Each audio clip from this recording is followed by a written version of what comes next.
make some homemade biscuits with us. Alright, first off, go and preheat your oven to 400 degrees, and don't be like me, make sure you take the cast iron out of the oven when you turn it on. I have my mixing bowl, and I'm going to put 2 cups of all-purpose flour in the mixing bowl. So this is a half cup, so I'm going to put 2 cups.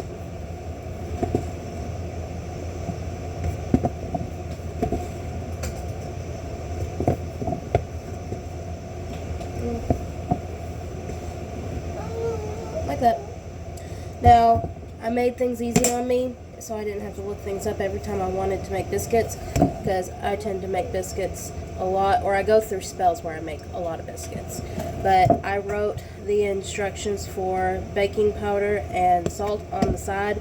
It probably would have been easier to print it off and tape it on, but this is what I had at the time. And so you're going to put 1.5 teaspoons of baking powder per cup. So you're going to put 3 teaspoons of baking powder in this bowl. And you want 1/4 of a teaspoon of salt per cup. So 1/2 teaspoon of salt for my mixing bowl. And that's what I'm going to go do. Now, I was going to make meatloaf for dinner tonight instead of breakfast for dinner. But we were given some double yolk eggs, and some of them cracked. And instead of wasting them, I am fixing that so that we don't be wasteful in our home. So we're having breakfast for dinner, and homemade buttermilk biscuits is part of them. So I've got my baking powder and my salt in my flour mixture. Now for the butter and buttermilk. One thing that I have found that makes my biscuits taste better is taking and grating my butter.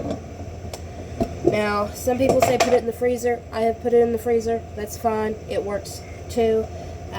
But I make homemade butter, and it is hard as a rock, and so I don't worry about putting it in the freezer before I start.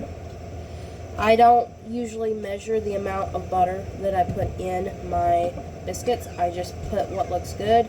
This is probably 1/3 of a cup. I'm going to grate it and put it in my mixture. Also, I forgot to mention, if you want to learn how to make homemade butter, it's easy. I have a video tutorial on my channel on how to do that. So, check it out if you're interested. I like learning new things, and I like showing you how to do it as well. So I'm just going to get as much butter out of the grooves as possible. Ignore my crying baby. But we're just going to put this in the mixture. Oops, I got butter on my baby. Don't mess with that. You little turd, don't stick your toes in that. Okay, let's go wash these dishes before we start on the next part. Alright, so if you make homemade butter like I do, you get buttermilk from that butter, and that's what I'm going to use in my biscuits. The only time I use buttermilk is whenever I put in biscuits. You will get picked up in a minute. I don't normally measure the amount of milk that I put in my biscuits. Hold on. But for y'all, I will measure. Last time I made biscuits, I used probably 1/2 of a mason jar of buttermilk. You'll see, this is a 1/2 cup measure. 1/2 of a mason jar is about a cup of milk. We'll see if that's enough. I will let you know. It was not enough. I ended up having to use 1 more 1/2 cup of buttermilk in order to make these biscuits. And this is what you want your dough to look like. You want it to be where it's not runny, but everything is wet. And then I'll show you how I roll them out the lazy way. Now, I don't always have time to roll my biscuits out. Sometimes I make cat head biscuits, but if I have time, I roll them out. And the way I do it to contain the mess is I take a cookie sheet or a pizza pan, whatever you want to call it, and I add my flour. I add some flour to the bottom, put my dough out on it, and I have a rolling pin. I don't ever use the rolling pin for my biscuits. I use the rolling pin if I'm making more extravagant stuff, but just for biscuits, I just take and use my hands and pat it out to the thickness that I want. And then I take a glass cup. It doesn't have to be glass. This is what I use, a coffee cup. And this is the size that I want my biscuits. And so I cut my biscuits out with this. My grandma would use, she took an old Viney can, punched a hole at the top of, in the bottom of it so that you can get air into it. And she used an old Viney can, and she would use that to cut her biscuits out. You can use a, just a minute. You can use a old can, wash it out, and use a can to cut biscuits. Whatever works for you. It doesn't matter to me. I just use what I have on hand, and that's what works for my family. Now, take and put some flour on your hands. Clean your spoon off. She's gonna cry for a minute. I'm sorry. She wants me, and I gotta cook dinner. So I'm just gonna take flour, sprinkle it on my dough mixture, and knead it because mine is a little bit sticky. There's nothing wrong with that.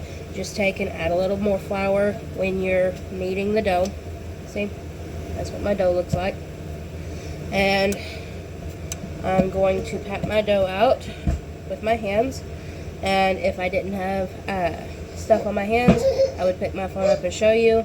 But I will show you how thick my biscuits are whenever I'm done. But I just take and pat the dough out to my desired thickness. I take my cup.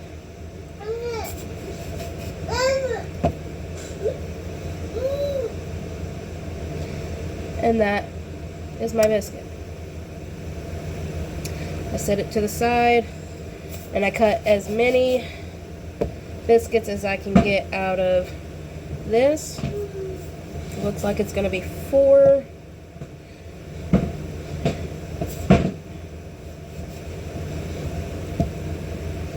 See? Now you're left with this. You're going to ball it up, and you may need more flour because it might be a little sticky. Nothing wrong with that. Just add a little flour, roll it back into a ball, and flatten it back out, and cut more biscuits. I'll get 2 biscuits out of this batch, or this round, and I'm left with dough.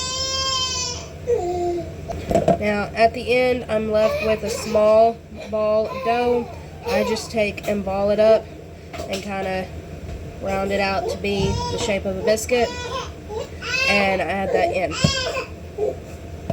I got 1, 2, 3, 4, 5, 6, 7, 8, 9 biscuits out of this batch. Sometimes I get 8. It just depends on the thickness that you roll your dough out to. It'll depend on how many biscuits you get. But that's plenty for my family. We'll have leftovers for the week. Now, I took and put my biscuits, I started to say cookies, but my biscuits on a new sheet. And I'm going to put them in the oven. I normally don't time. I just kind of keep an eye on them, but I will time them for this video. Hold on. It is 4:14 now. Watch your fingers. It's hot. 4:14 now, and I'll be back and I'll let you know how long they took. Oh, and just so you know, now you can pick up all your flour mess and dump it in the trash, and you don't have a huge mess. I'll show you how big of a mess I've got. This is my stove after doing this, and most of it's because I had a baby on my hip, but it's minimal, and so much easier for me. Alright, so it took approximately 26 minutes. It'll probably just depend on your oven and how it cooks. That's the way mine is. They're hot, so I'm going to use a hot pad to pick one up. Let's see. When they cool down, I'll break one in half for you, and you can look at it. Alright, So they are pulled down. This is what it looks like. And they are nice and fluffy. Soft. I hope you enjoyed this video. I know it's not much, but y'all have a wonderful day.